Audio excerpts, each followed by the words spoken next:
We're going to move on now to what appears to be a vicious political assassination, making headlines across the planet this morning. A popular and outspoken critic of Russian President Vladimir Putin shot in the back, right out in the open, just blocks from the Kremlin.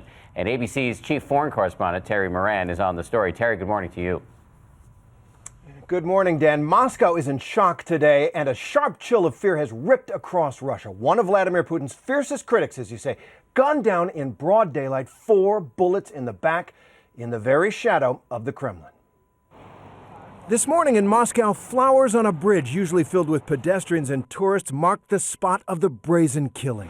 The scene last night was eerie, incredible. The body of Boris Nemtsov, a veteran Russian politician, longtime Putin foe, lay on the ground, 4 bullets in his back.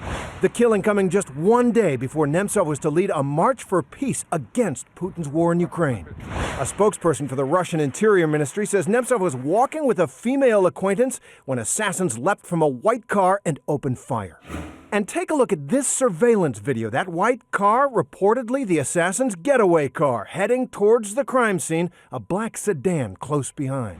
Vladimir Putin says he is personally taking charge of the investigation into Nemtsov's killing. Kremlin spokesperson Dmitry Peskov saying in a statement, Putin believes the cruel murder has every sign of being a contract killing, which has a solely provocative nature.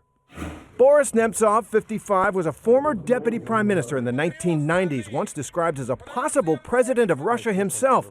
But Putin outmaneuvered him, and Nemtsov became a harsh critic, organizing protests and exposing massive high-level corruption in Russia, especially during last year's Winter Olympics in Sochi, describing Putin to ABC News' Brian Ross. Do you worry about what's going to happen to you?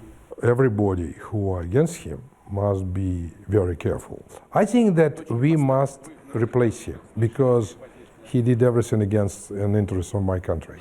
Alarming times, reminiscent of the Cold War, as a recent Gallup poll reveals that Americans now view Russia and Putin as America's greatest enemy.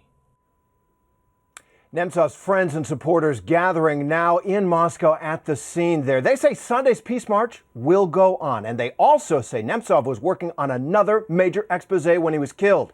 He had evidence, he claimed, of the use of Russian troops in the war in Ukraine. Paula? A lot more questions than answers this morning. Terry Moran from London, thank you.